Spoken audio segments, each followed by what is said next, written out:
ഒരിക്കലും പ്രതീക്ഷിക്കാതെ വീണ്ടും ഞാൻ നിങ്ങളിലേക്ക് വരികയാണ്. ഇങ്ങനെ ഒരു വേഷം ഈ തിരഞ്ഞെടുപ്പിൽ കെട്ടേണ്ടി വരുമെന്ന് ഞാൻ ഒരിക്കലും കരുതിയിട്ടില്ല. നിങ്ങളെന്നെ തെരഞ്ഞെടുത്ത വശത്ത് ഒരുപാട് ഉത്തരവാദിത്തങ്ങൾ ഏൽപ്പിച്ചുകൊണ്ടായിരുന്നു. ആ ഉത്തരവാദിത്തങ്ങൾ കഴിഞ്ഞ 8.5 വർഷം വളരെ സത്യസന്ധമായി ആത്മാർത്ഥമായി നിങ്ങൾക്ക് വേണ്ടി ഞാൻ പ്രവർത്തിച്ചിട്ടുണ്ട് എന്ന് ഈ നാട്ടിലെ ജനങ്ങൾക്കറിയാം. 2016 ഈ മണ്ഡലത്തിലേക്ക് ഞാൻ കടന്നു വരുമ്പോ ഈ മണ്ഡലത്തിൽ 1 കിലോമീറ്റർ പോലും BMBC റോഡ് ഉണ്ടായിരുന്നില്ല. ഈ മണ്ഡലം മുഴുവൻ മനുഷ്യർക്ക് സഞ്ചരിക്കാൻ കഴിയുന്ന ഒട്ടനവധി റോഡുകൾ വലിയ രീതിയിൽ നമ്മൾ വികസിപ്പിച്ചെടുത്തു.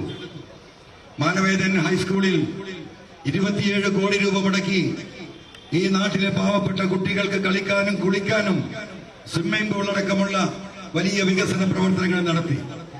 പൊളിഞ്ഞു വീഴാറായിരുന്ന എത്രയോ സ്കൂളുകൾക്ക് നമ്മൾ ഒരുപാട് കെട്ടിടങ്ങൾ നിർമ്മിച്ചു.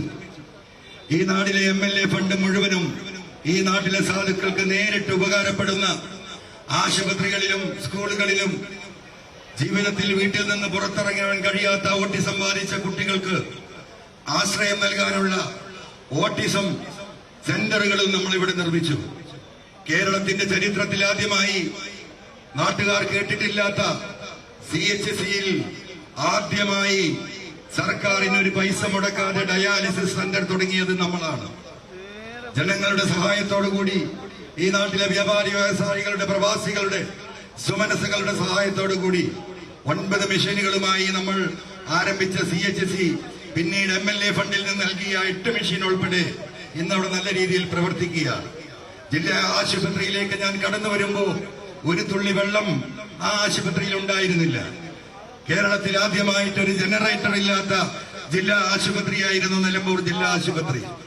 വേനൽക്കാലത്ത് ഇവിടെ വരുന്ന രോഗികൾക്ക് പുഴയിൽ പോയി കുടവുമായി വന്ന് വെള്ളം കൊണ്ടുവരുന്ന ഗതികേടായിരുന്നു നിലമ്പൂരിനുണ്ടായിരുന്നത്.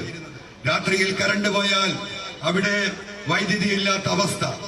ആ അവസ്ഥക്ക് മാറ്റം വരുത്തിയത് ഈ PV Anwar എന്ന് പറയുന്ന നിങ്ങളുടെ എല്ലാവരുടെയും സഹോദരനായ ഞാൻ എന്റെ കീശയിൽ നിന്ന് 8.5 ലക്ഷം രൂപ മുടക്കിയിട്ടാണ് അന്ന് ജനറേറ്റർ വാങ്ങിക്കൊടുക്കുന്നത്. നിങ്ങൾക്കറിയാം.